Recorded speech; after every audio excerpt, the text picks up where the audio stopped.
नांगौ बर' मिडियामनि फरायसालि बर' बिजोंनि फरायसालिफ्राव थोजासे फोरोंगिरि थिसननांगौ जोंनो नांगौ बर' मिडियामनि फरायसालि थोजासे फोरोंगिरि थिसननांगौ long live we want justice जोङो दिनै जा 8 जानुवारि 2025 मायथाइ बे गोदान बोसोरनि गिबि सप्तायावनो जों नलबारि जिल्लाया बेहाय जोंनि बर' मिडियामनि बर' बिजोंनि जोंनि बर' बिजोंखौ आसाम सरकार एबा भारत सरकारा जाबायदि नासयनाय नाख्रेबनाय बेखौ जोङो नोजोर बोनानै जाहाथे जोंनि बर' बिजोंखौ जोंनि बर' मिडियामखौ माबायदियै थांनानै थानो हागोन बे बिथिंखौ नोजोर बोनानै जोङो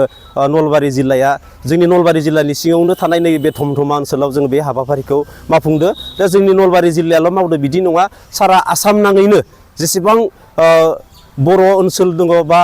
बर' फरायसा आफाद दङ मोनफ्रोमबो जिल्लानि बायदिसिना दाब दाब जायगायाव बेबायदि हाबाफारि लानाया सोलिगासिनो दङ दा जोंबो नलबारि जिल्लाया बेहाय जोंनि नलबारि जिल्लानि सिङाव थानाय मोनबा दखरा लोगोसे जोंनि नलबारि जिल्लानि सिङाव थानाय थमथमा दखरा बेहाय जोंहा मोननै पार्क दङ बिटिसि आरो नन बिटिसि बे मोननैबो पार्कनि बिबानगिरिजों लोगोसे जोङो नलबारि जिल्लानि गासै बिबानगिरिफोरा ज' जानानै जोङो बे खुद्रि सारनाय 3 घन्टा खुद्रिनाय हाबाफारि बे हाबाफारिखौ जोङो मावफुंदों जाहाथे जोंनि बर' मिडियामा थांनानै थायो जोंनि बर' फिसाफोरा बर' बिजों फरायनानै गेदेर गोलाव जानो हायो मानो होनोब्ला 1993 मायथाइनिफ्रायनो जोंनि बर' मिडियामा बर' बिजोङा आसाम सरकारजों गनायथि मोनजानाय बे गनायथि मोनजानाय फरायसालिफोरखौ दा आसाम सरकारनि बायदिसिना गोरों गोरा बिथांमोना जाबायदि नाख्रेबदों नासयदों जायनि थाखाय एलपि फरायसालिफोराव सासे फोरोंगिरिया रिटायार जानायनि उनाव बेहाय बर' फोरोंगिरि हरालासिनो बेहाय एसामिस मिडियामनि फोरोंगिरि हरो आरो बेबायदिनो गोबां फरायसालिफोरा फोरोंगिरि गैया गोबां एलपि स्कुल फरायसालिफोरा सिंगल टिचार सासेल' फोरोंगिरिजों सोलिगासिनो दङ बेबायदि बिथिंखौ जोङो नायनानै नुनो मोनदों जोंनि बर' मिडियामा माबायदि थांना थागोन जोंनि बर' फरायसाफोरा जुदि बर' फोरोंगिरि गैयाबा बेयाव माबायदि फरायगोन बे बिथिंखौ नायनानै जोङो बे खुद्रि सारनाय हाबाफारिखौ लादों एलपि स्कुलाव जुदि फरायसाफोरा गैयाबा एमइ स्कुलाव माबायदि एमइ स्कुला थांना थागोन बेबायदिनो एमइ स्कुला थैना थांनायनि उनाव हाइ स्कुलफोरा थैनो थांगासिनो दङ सारा आसाम नाङैनो बेबायदि गोबां फरायसालि थैनायखौ जों नुनो मोनदों जोंनि नलबारि जिल्लानि सिङावबो बेबायदिनो जाय बरखेत्रि आनसलिकआव नुनो मोनगोन बेहाय गोबां बर' मिडियामनि एलपि स्कुल एमइ स्कुल दङमोन दा आसाम सरकारनि नाख्रेबनायाव बे गासैबो एलपि स्कुल आरो एमइ स्कुलफोरा धंख जालांजोब्बाय बेहाय दा गंसेबो बर' मिडियामनि फरायसालि गैला बेबायदिनो जोंनि नलबारि जिल्लायाव गोबां हाई स्कुल दङ बे हाई स्कुलफोरावबो नांगौ बायदियै बिगियाननि गोनोखो आयदानि सानखान्थिनि फोरोंगिरि गैया बेबायदि लटं पटं फोरोंगिरि गैयालासिनो जोंनि फरायसालिफोरा सोलिगासिनो दङ बेबायदि सोलिबाय थायोब्ला जोंनि बर' फरायसाफोरनि इयुना मा जागोन जोंनि बर' फरायसाफोरा इयुन साननाया इयुन संसारा माबायदि जालांगोन बेबायदि बिथिंखौ नोजोर बोनानै जोङो आसाम सरकारखौ गले गले हांख्रायदों आसाम सरकारखौ गले गले खावलायदों जोंनो नांगौ बायदियै बिगियाननि फोरोंगिरि नांगौ जोंनो नांगौ बायदियै सानखान्थिनि फोरोंगिरि नांगौ जोंनो नांगौ बायदियै एलपि स्कुलफोराव बर' मिडियामनि फोरोंगिरि होनांगौ बेबायदि बिथिंजोंनो जोङो खामानि मावगासिनो दङ आरो दिनैनि हाबाफारि जा 3 घन्टा खुद्रिनाय हाबाफारि बे हाबाफारिखौ जोङो